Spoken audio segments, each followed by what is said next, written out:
Alright, today we are back at it. We wore out the brakes already. Only because this caliper is holding up. And we're going to replace it with the used one. See how that works for us. So the brakes we just put on did not wear on the squeaker. Oh, it ripped the squeaker off, Ashley. Yeah, because I never heard it go, never heard that. Look at that. It ripped the squeaker off, went into the brake pad, and those, you saw those in the last video. And so because the brake caliper is holding up, we believe, look at that, it's down to the mark on that.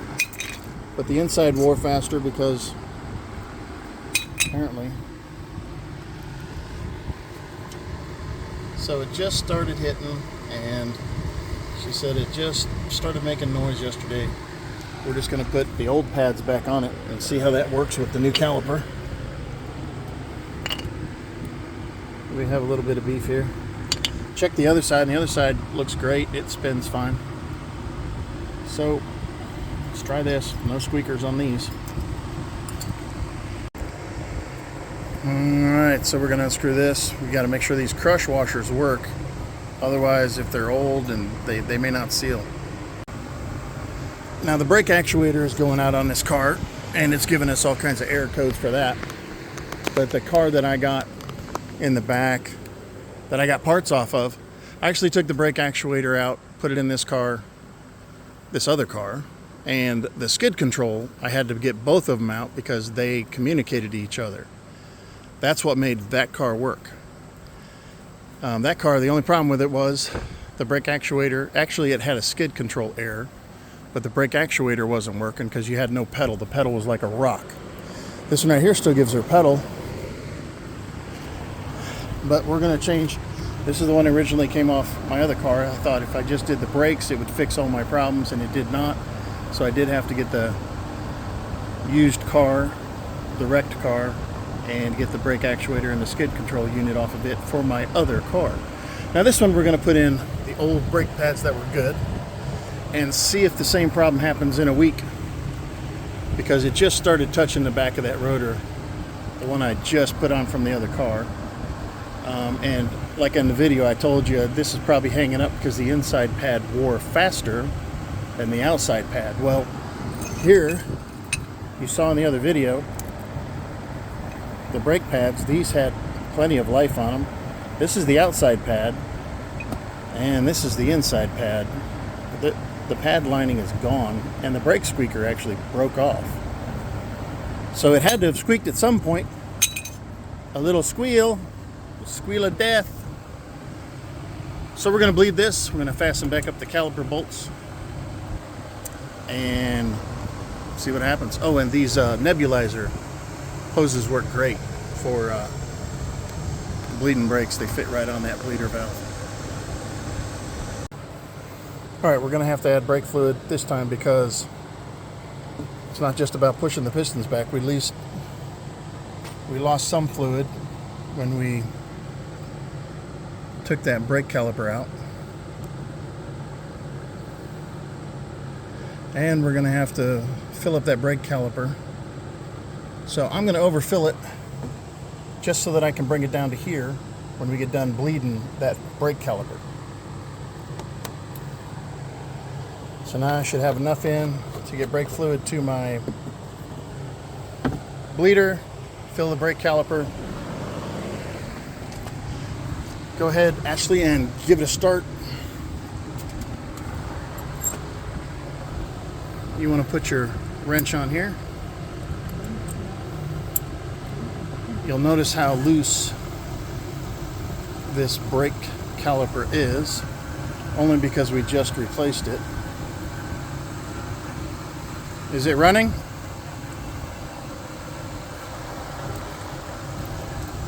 All right, go ahead and push foot on the brake.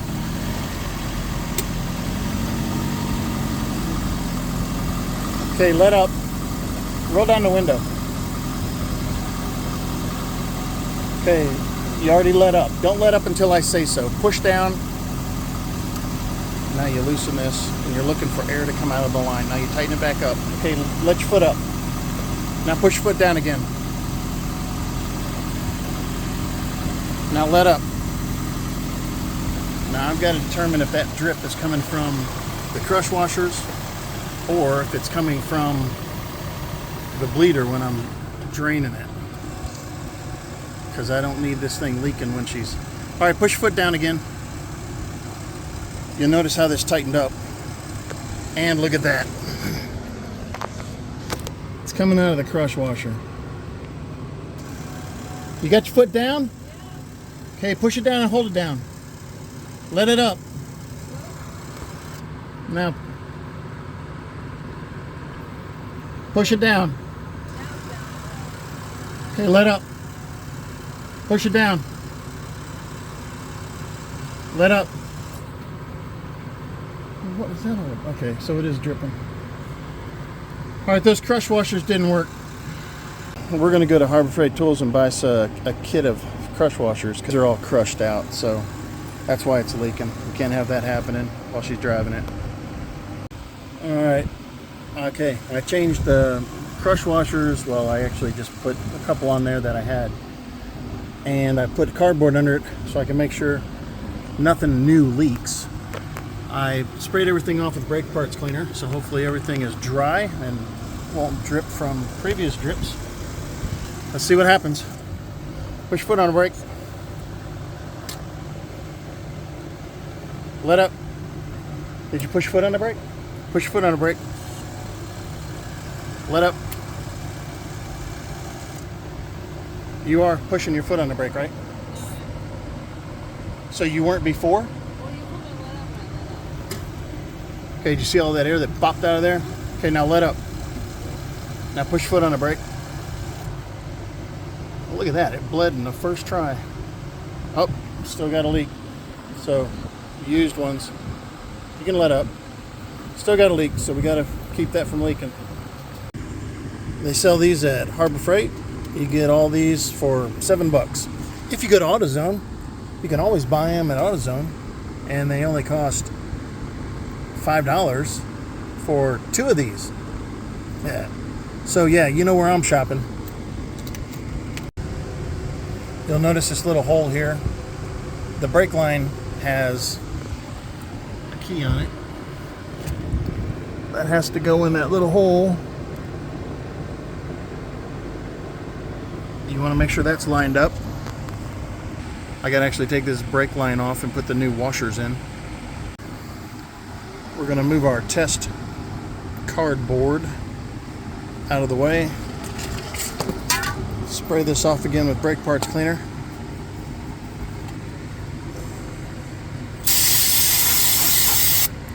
So we can make sure that when we bleed the brakes, they won't, if it's leaking, we'll know for sure.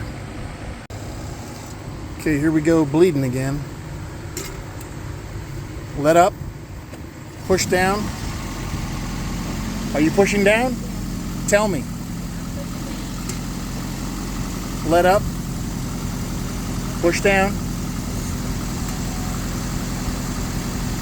Let up, push down.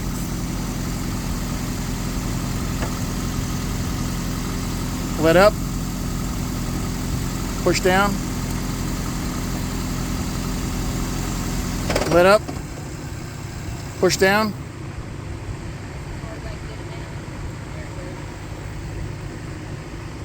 It's still leaking.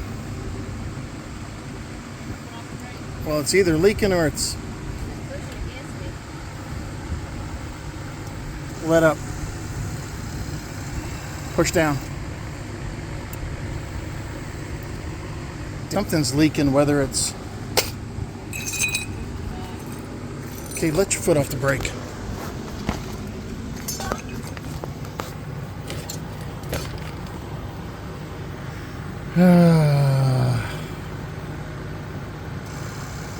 Can't believe it's still leaking, man.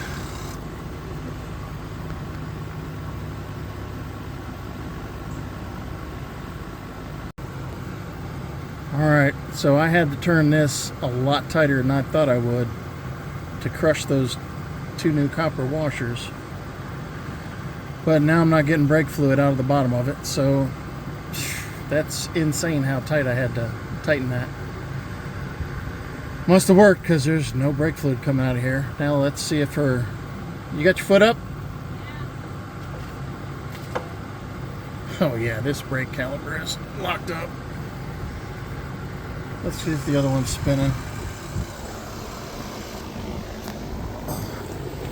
Well, this brake caliper's locked up too, Lisa.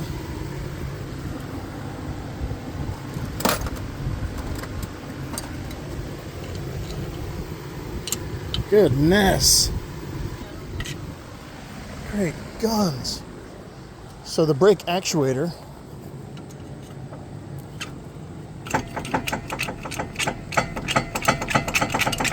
I could tighten those lug nuts on that one.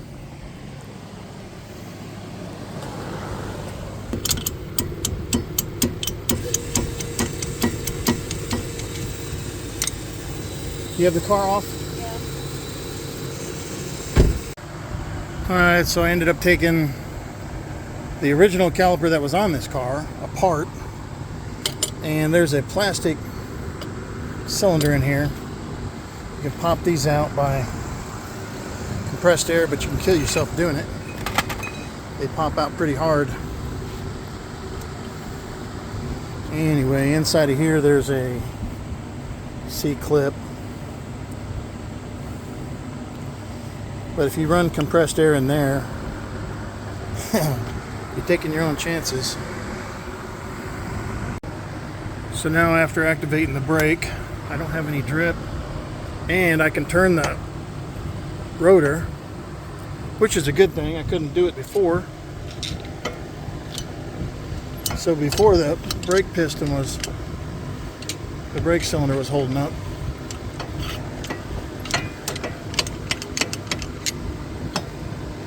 And now I think it'll work.